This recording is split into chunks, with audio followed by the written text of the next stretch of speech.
Assalamualaikum warahmatullahi wabarakatuh. Alhamdulillahirabbil alamin.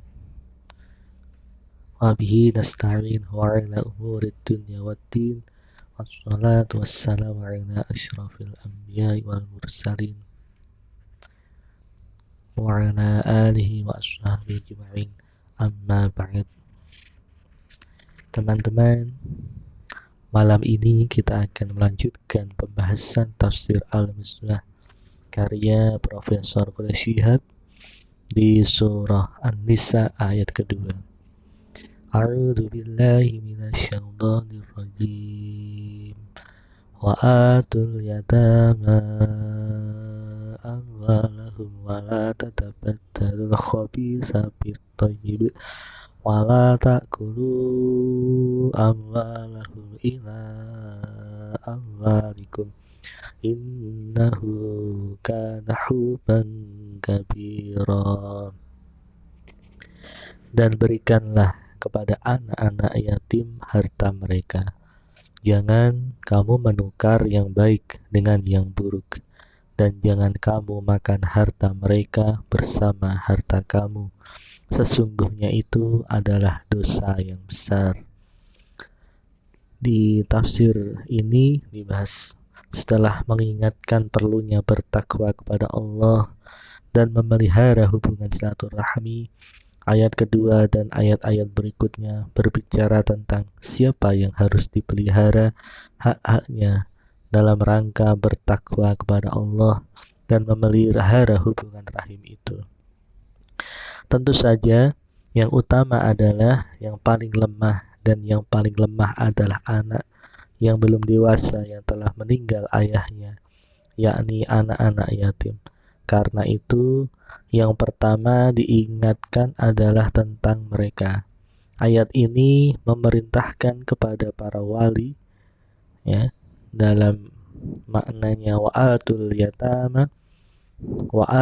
yatama amwalahum, dan berikanlah kepada anak-anak yatim harta mereka.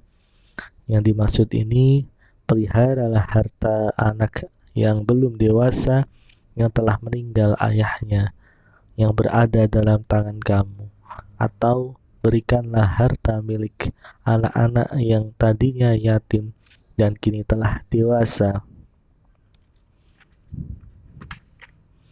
Wala tatabaddalul khabitha bit-thayyib, dan jangan kamu dengan sengaja dan sungguh-sungguh sebagaimana dipahami dari penambahan huruf ta pada kata tatabaddalu, yang artinya menukar, dengan mengambil harta anak yatim yang buruk, yakni yang haram, dan mengambil yang baik untuk harta kamu, yakni yang halal. Dan jangan juga kamu makan, yang dimaksud yaitu gunakan atau manfaatkan secara tidak wajar harta mereka didorong oleh keinginan menggabungnya bersama harta kamu. Innahu kana huban kabira, sesungguhnya innahu kana huban kabira, sesungguhnya itu, yakni semua yang dilarang di atas itu adalah dosa dan kebinasaan yang besar. Kata tatabaddalu ada yang memahaminya dalam arti menjadikan, karena menukar adalah menjadikan sesuatu di tempat sesuatu yang lain, sehingga atas dasar itu sementara ulama memahami larangan di atas dalam arti jangan kamu jadikan harta yang buruk buat mereka dan harta yang baik buat kamu. Artinya, jangan mengambil harta-harta mereka yang bernilai tinggi dan meninggalkan buat mereka yang tidak bernilai. Memang pada masa jahiliyah banyak wali yang mengambil harta anak yatim yang kualitasnya baik dan menukarnya dengan barang yang sama milik wali, tapi yang berkualitas buruk, sambil berkata bahwa kedua barang itu sama jenis atau kadarnya. Firman Allah bersama harta kamu bukan berarti jika menggabungnya dengan harta orang lain dapat dibenarkan. Penggalan ayat ini bukan syarat larangan, tetapi ia sekadar gambaran dari yang sering terjadi. Demikian pula halnya dengan larangan makan. Itu bukan berarti jika tidak dimakan maka boleh. Kata makan digunakan karena biasanya penggunaan harta yang paling mendesak adalah untuk makan. Dan karena yang sangat mendesak saja sudah terlarang, maka lebih-lebih yang tidak mendesak. Wa in khiftum alla tuqsidu fil yatama fankihu ma qabalakum minan nisa'i masna wa sulasa wa ruba' fa in khiftum alla ta'dilu fawahidatan aw ma malakat aymanukum dzalika adna alla ta'ulu. Dan jika kamu takut tidak akan dapat berlaku adil terhadap perempuan yatim, maka nikahilah yang kamu senangi dari wanita-wanita lain, 2, 3, atau 4. Lalu, jika kamu takut tidak akan dapat berlaku adil, maka seorang saja atau hamba sahaya wanita yang kamu miliki. Yang demikian itu adalah lebih dekat kepada tidak berbuat aniaya. Yaitu ayat ketiga dari surah An-Nisa. Dalam tafsir Al-Misbah ini dibahas setelah melarang mengambil dan memanfaatkan harta anak yatim secara aniaya. Kini yang dilarangnya adalah berlaku aniaya terhadap pribadi anak-anak yatim itu, karena ditegaskan bahwa dan jika kamu takut tidak akan dapat berlaku adil terhadap perempuan yatim dan kamu percaya diri akan berlaku adil terhadap wanita-wanita selain yang yatim itu, maka nikahilah apa yang kamu senangi sesuai selera kamu dan halal dari wanita-wanita yang lain itu. Kalau perlu, kamu dapat menggabung dalam saat yang sama 2, 3, atau 4, tetapi jangan lebih. Lalu, jika kamu takut tidak akan dapat berlaku adil dalam hal harta dan perlakuan lahiriah, bukan dalam hal cinta, bila menghimpun lebih dari seorang istri, maka nikahi seorang saja, atau nikahilah hamba sahaya wanita yang kamu miliki. Yang demikian itu, yakni menikahi selain anak yatim yang mengakibatkan ketidakadilan dan mencukupkan satu orang istri adalah lebih dekat kepada tidak berbuat aniaya, yakni lebih mengantarkan kamu kepada keadilan atau kepada tidak memiliki banyak anak yang harus kamu tanggung biaya hidup mereka. Ayat di atas menggunakan tuqsidu dan ta'dilu, yang keduanya diterjemahkan adil. Ada ulama yang mempersamakan maknanya dan ada juga yang membedakannya dengan berkata bahwa tuqsidu maknanya adalah berlaku adil antara dua orang atau lebih, keadilan yang menjadikan keduanya senang. Sedang adil adalah berlaku baik terhadap orang lain maupun diri sendiri. Tapi keadilan itu bisa saja tidak menyenangkan salah satu pihak. Firman Allah, maka nikahilah apa yang kamu senangi, bukan siapa yang kamu senangi. Bukan dimaksudkan seperti tulis Al-Biqai untuk mengisyaratkan bahwa wanita kurang berakal dengan alasan pertanyaan yang dimulai dengan apa adalah bagi sesuatu yang tidak berakal dan siapa untuk yang berakal. Sekali lagi, bukan itu tujuannya, tetapi agaknya kata itu bermaksud menekankan sifat wanita itu, bukan orang tertentu. Tetap nama atau keturunannya. Bukankah jika Anda berkata siapa yang dia nikahi, maka Anda menantikan jawaban tentang wanita tertentu, namanya, dan anak siapa dia.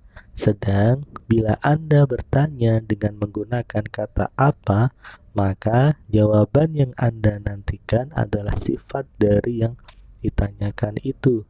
Misalnya janda atau gadis, cantik atau tidak, dan sebagainya.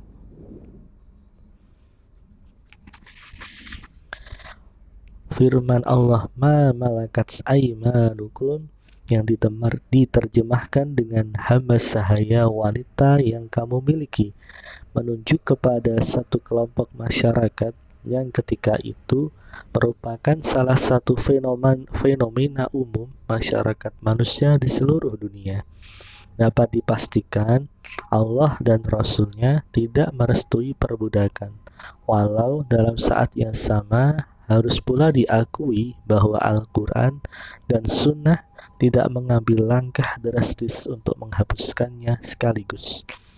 Al-Quran dan Sunnah menutup semua pintu untuk lahir dan berkembangnya perbudakan, kecuali satu pintu, yaitu tawanan, yang diakibatkan oleh peperangan dalam rangka mempertahankan diri dan akidah.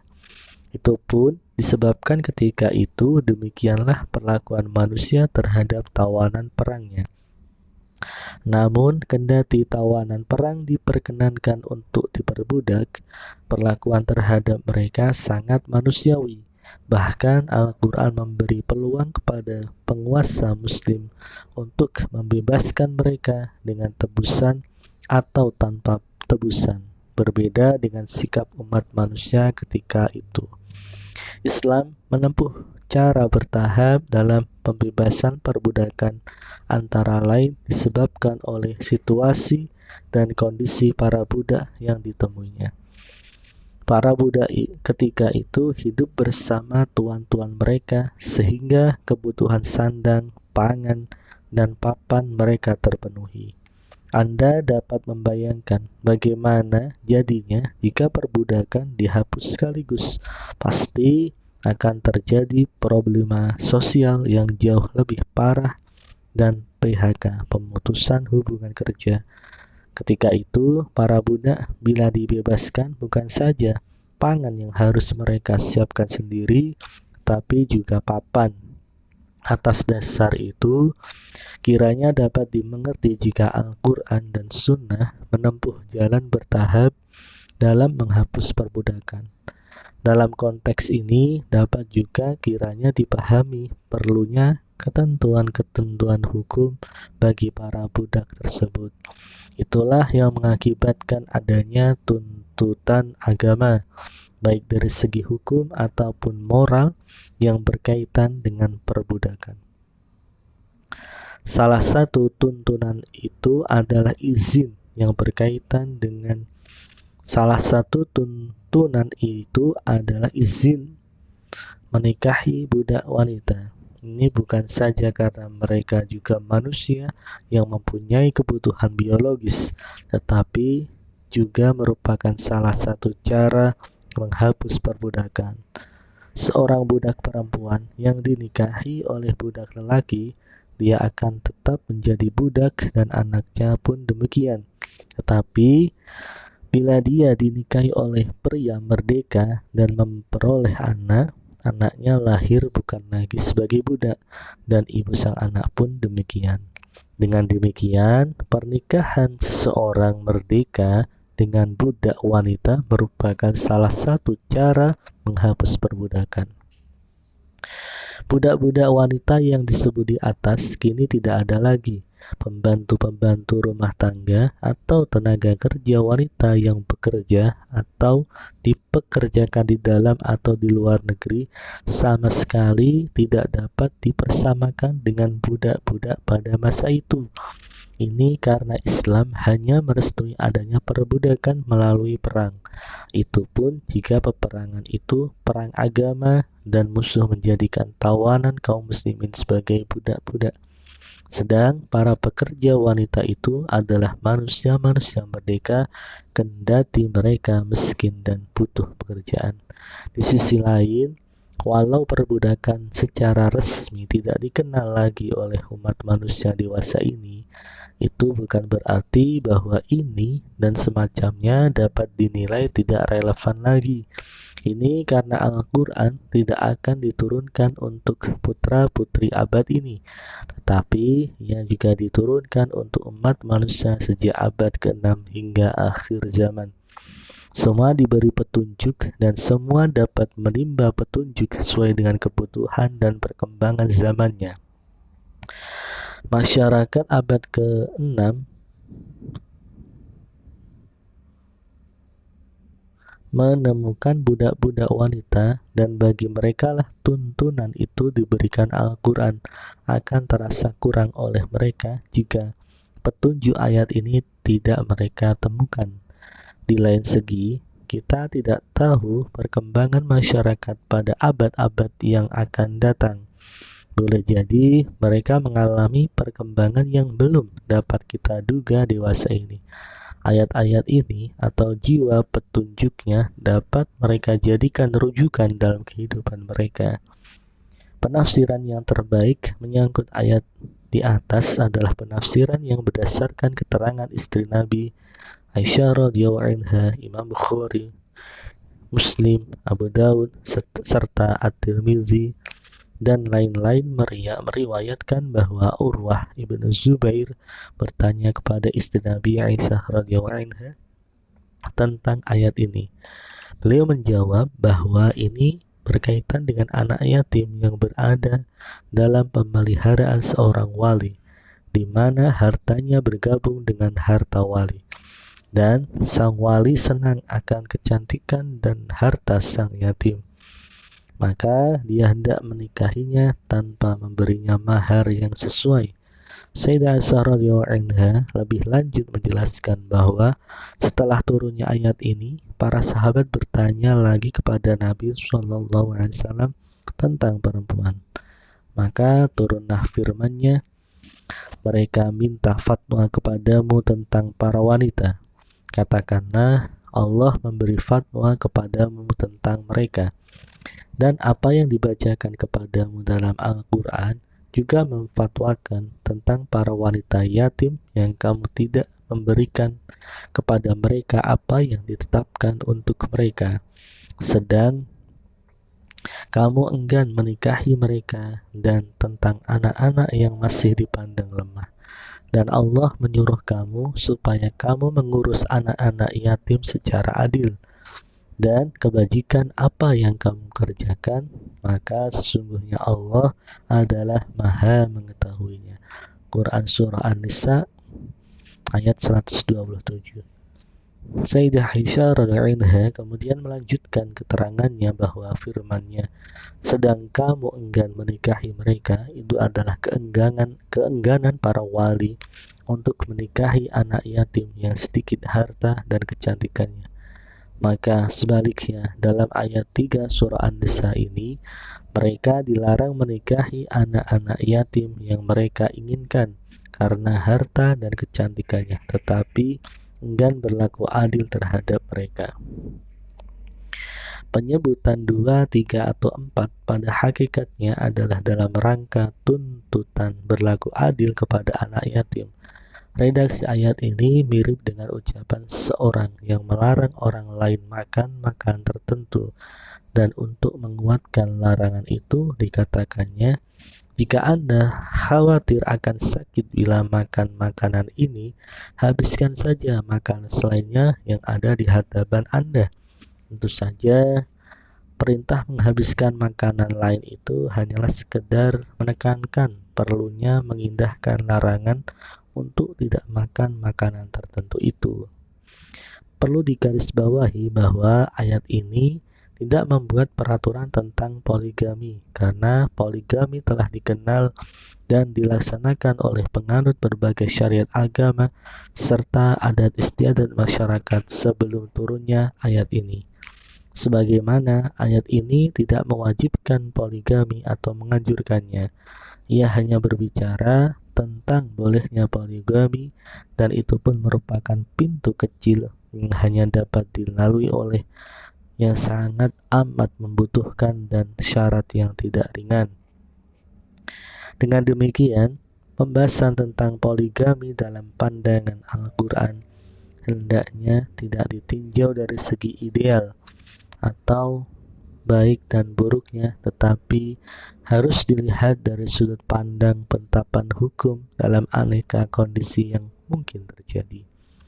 Adalah wajar bagi satu perundangan apalagi agama yang bersifat universal dan berlaku untuk setiap waktu dan tempat, untuk mempersiapkan ketetapan hukum yang boleh jadi terjadi pada suatu ketika, walaupun kejadian itu baru merupakan kemungkinan.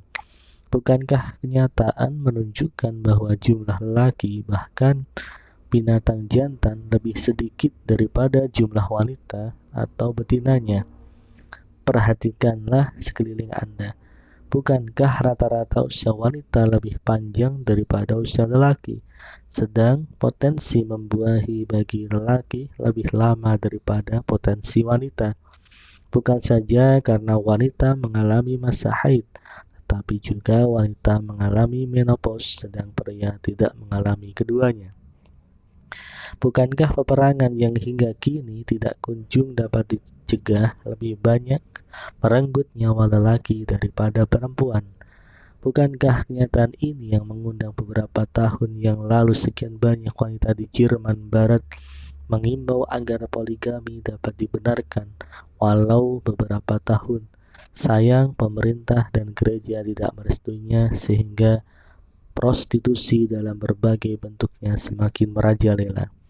Selanjutnya, bukankah kemandulan atau penyakit parah merupakan satu kemungkinan yang tidak aneh dan dapat terjadi di mana-mana?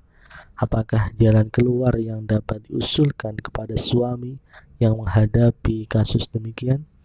Bagaimanakah seharusnya ia menyalurkan kebutuhan biologisnya atau memperoleh dambaannya pada keturunan? Poligami ketika itu adalah jalan keluar yang paling tepat. Namun, sekali lagi, perlu diingat bahwa ini bukan berarti anjuran, apalagi berarti kewajiban. Seandainya ia merupakan anjuran, pasti Allah menciptakan wanita lebih banyak 4 kali lipat daripada jumlah lelaki, karena tidak ada arti Anda apalagi Allah menganjurkan sesuatu kalau apa yang dianjurkan itu tidak tersedia.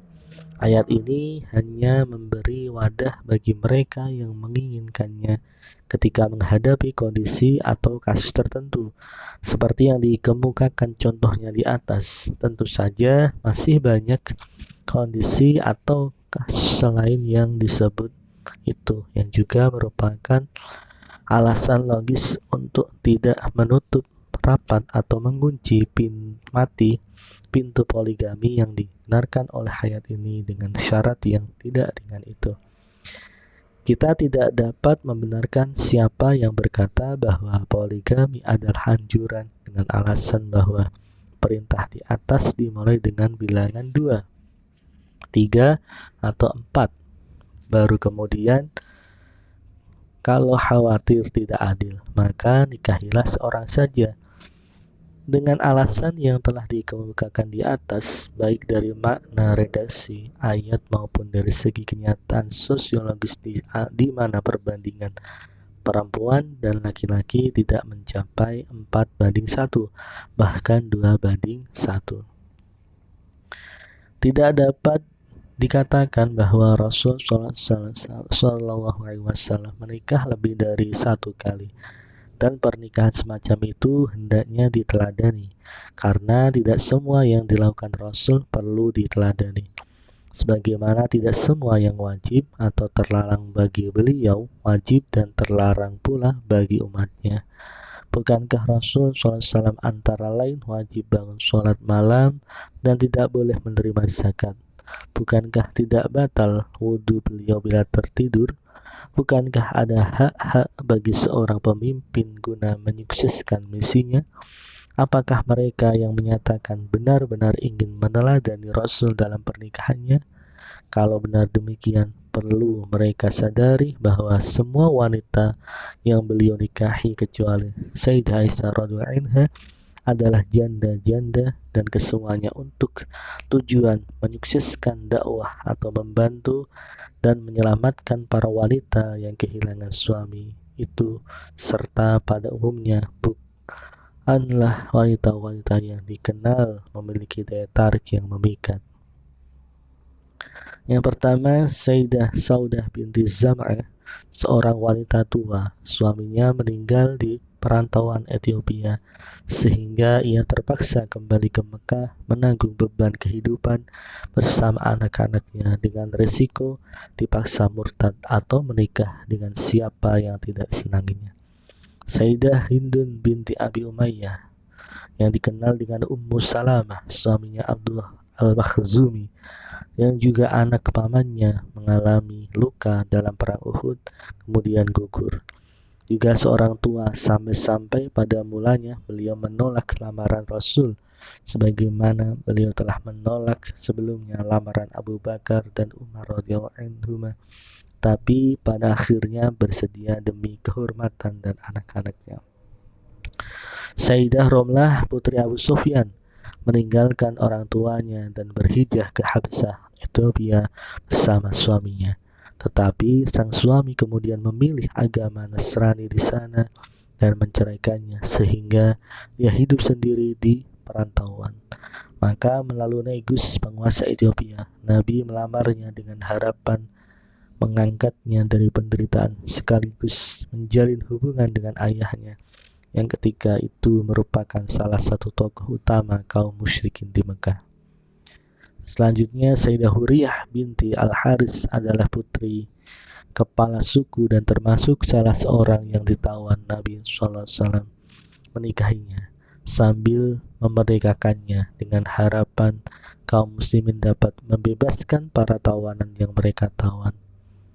Dan hasilnya seperti yang diharapkan dan semua pada akhirnya memeluk Islam. Sayyidah Huriyah sendiri memilih untuk menetap bersama Nabi Muhammad dengan enggan kembali bersama ayahnya. Sayyidah Hafsah putri Umar ibn Khattab radhiyallahu anhu, suaminya meninggal dan ayahnya merasa sedih melihat anaknya hidup sendiri, maka ia menawarkan putrinya kepada Abu Bakar untuk dipersunting. Tetapi yang ditawari tidak menyambut, maka tawaran ditujukan kepada Utsman radhiyallahu anhu. Beliau pun diam. Nah, ketika itu Umar radhiyallahu anhu mengadukan kesedihannya kepada Nabi Muhammad SAW yang kemudian bersedia menikahi Hafsah radhiyallahu anha demi persahabatan dan demi tidak membedakan Umar radhiyallahu anhu dengan sahabatnya Abu Bakar radhiyallahu anhu yang sebelum ini telah dinikahi putrinya, yaitu Sayyidah Aisyah radhiyallahu anha. Sayyidah Sofiyah, putri pemimpin Yahudi dari Bani Quraisyah yang ditawan setelah kekalahan mereka dalam pengepungan yang dilakukan oleh Nabi Muhammad, diberi pilihan kembali kepada keluarganya atau tinggal bersama Nabi dalam keadaan bebas merdeka. Ia memilih untuk tinggal di rumah itu. Nabi SAW mendengar seorang yang memakinya pendek, maka Nabi menghibur Sofiyah sambil mengecam dengan keras pemakinya. Itulah kisah dan latar belakang pernikahan Nabi Muhammad dengan wanita ini. Sayyidah Zainab binti Jahsi, sepupu Nabi Muhammad SAW, dinikahkan langsung oleh Nabi SAW dengan bekas anak angkat dan hamba sahaya beliau, Zaid ibn Harithah. Rumah tangga mereka tidak bahagia sehingga mereka bercerai, dan sebagai penanggung jawab pernikahan itu, Nabi Muhammad menikahinya atas perintah Allah, sekaligus untuk membatalkan adat jahiliyah yang menganggap anak angkat sebagai anak kandung sehingga tidak boleh dinikahi bekas istrinya. Quran Surah Al-Ahzab ayat ke-36 dan 37. Sayyidah Zainab bin Khuzainah, suaminya gugur dalam perang Uhud, dan tidak seorang pun dari kaum muslim ketika itu yang berminat sehingga Nabi Muhammad pun menikahinya. Itulah istri-istri Nabi Muhammad SAW yang keseluruhannya janda kecuali Sayyidah Aisyah, dan yang beliau kawini setelah bermonogami sehingga usia 50 tahun lebih, dan selama hidup bersama ibu putra-putrinya Khadijah radhiyallahu anha, istri pertama dan tercinta beliau. Istri-istri yang disebut di atas inilah yang seringkali soroti oleh mereka yang tidak mau tahu atau enggan memahami latar belakang pernikahan itu. Ada yang bertanya, mengapa Islam membenarkan pria menghimpun dalam saat yang sama 4 orang wanita, sedang wanita tidak diperbolehkan kecuali dengan seorang pria? Boleh jadi ada yang tidak menerima pendapat ilmuwan yang menyatakan bahwa fitrah pria cenderung berpoligami dan fitrah wanita bermonogami. Karena itu, menjawab pertanyaan tersebut sebaiknya dengan mengundang penanya melihat kenyataan atau menjawab pertanyaan berikut. Mengapa negara-negara yang membolehkan prostitusi melakukan pemeriksaan kesehatan rutin bagi wanita-wanita berperilaku seks bebas dan tidak melakukannya bagi pasangan sah? Itu karena kenyataan menunjukkan bahwa wanita hanya diciptakan untuk disentuh oleh cairan yang bersih, yakni sperma seorang, sekali lagi seorang pria.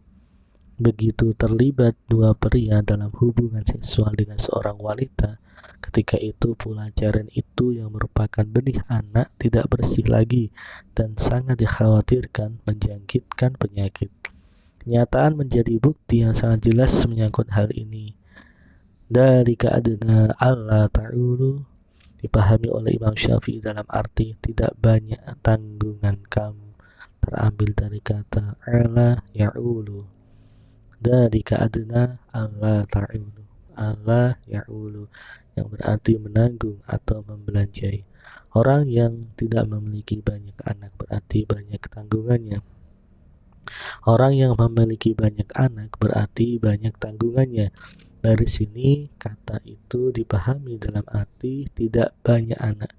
Pemahaman kata itu demikian tidak didukung oleh banyak ulama. Tapi hadis Nabi mendukung makna itu, antara lain yang diriwayatkan Bukhari dan An-Nasai melalui Abu Hurairah bahwa Nabi SAW bersabda, al-yadul ulya khairum minal yadis sufla wabda biman ta'ulu. Tangan yang di atas yang memberi lebih baik daripada tangan yang di bawah menerima, dan mulailah dengan siapa yang menjadi tanggunganmu. Anda lihat kata ta'ulu bermakna yang menjadi tanggungan.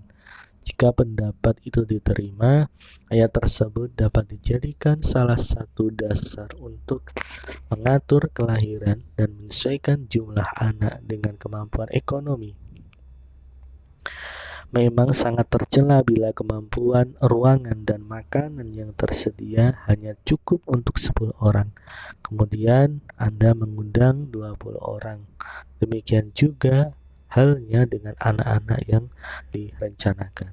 Ya, demikianlah pembahasan surah An-Nisa ayat 2 dan 3 tentang poligami. Ya, wallahu a'lam bishawab. Ya, bisa di share, di subscribe, di like, dan di komen. Ya, nanti kita lanjutkan bahasanya di malam selanjutnya insyaallah. Wallahu a'lam bishawab. Wassalamualaikum warahmatullahi wabarakatuh.